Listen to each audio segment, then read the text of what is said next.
The story of Joseph Roy Metheny is one that clawed its way into the dark corners of my mind, refusing to leave.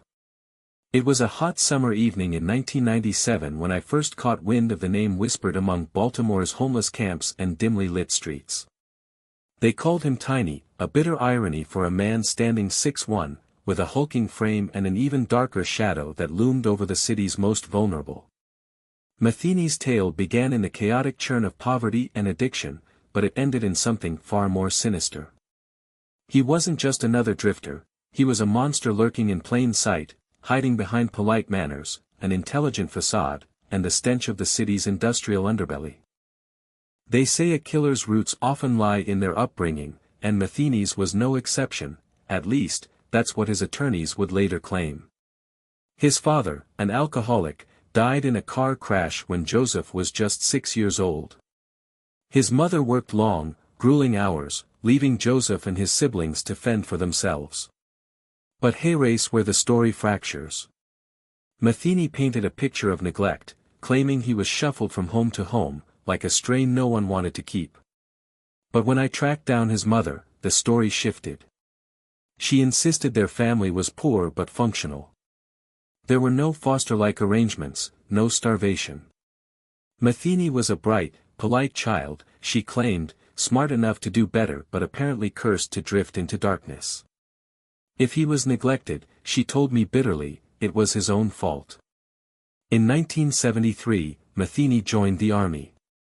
His mother said he served in Germany, but Metheny spun a far darker tale, a tour in Vietnam, artillery fire, and heroin addiction.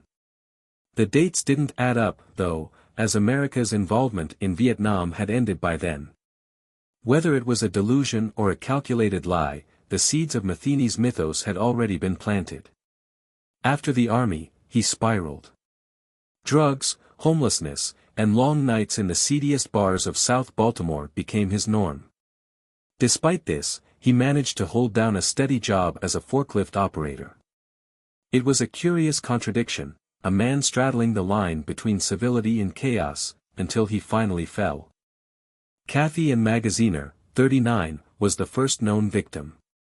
In 1994, Metheny strangled her, burying her in a shallow grave on the factory grounds where he worked. For 2 years, her body lay there until Metheny, in a grotesque act of macabre curiosity, dug her up, placed her skull in a box, and discarded it like trash. By 1995, Metheny's bloodlust had escalated. Underneath the Hanover Street Bridge, where homeless camps sprawled in grim defiance of the city's indifference, Metheny allegedly killed 2 men with an axe in a feud over drugs. He wasn't convicted for these murders, but years later, he would admit guilt, his tone disturbingly casual. Then came Kimberly Lynn Spicer. In November 1996, Metheny stabbed her to death, hiding her body at the pallet factory where he lived. A month later, he kidnapped Rita Kemper, intending to rape and murder her. Kemper, however, fought back, escaping through a window and fleeing to the police. Her testimony would be the thread that unraveled Metheny's monstrous tapestry. As the police pieced together his crimes, Metheny confessed with a chilling lack of remorse. He spoke of killing sex workers, women addicted to the same drugs he consumed, and then disposing of their bodies in the Patapsco River or burying them on factory grounds. But it was his other admission that turned stomachs across Baltimore and beyond. Metheny claimed he had ground the flesh of his victims into meat patties, mixing it with pork and serving it to unwitting customers at a roadside barbecue stand. Human meat, he boasted, tastes very similar to pork. If you mix it together, no one can tell the difference. Police never found evidence to confirm this claim, but even the possibility was enough to cement his infamy. Metheny's trial in 1997 revealed the depths of his depravity. He grinned in court, admitting to his crimes with the enthusiasm of a man recounting a twisted hobby. "I enjoyed it," he said. "I got a rush out of it. There's no excuse. I liked it." Sentenced to death for Kimberly Spicer's murder, Metheny's penalty was later reduced to life without parole. He spent the rest of his days in prison until, on August 5, 2017, at the age of 62, he was found dead in his cell.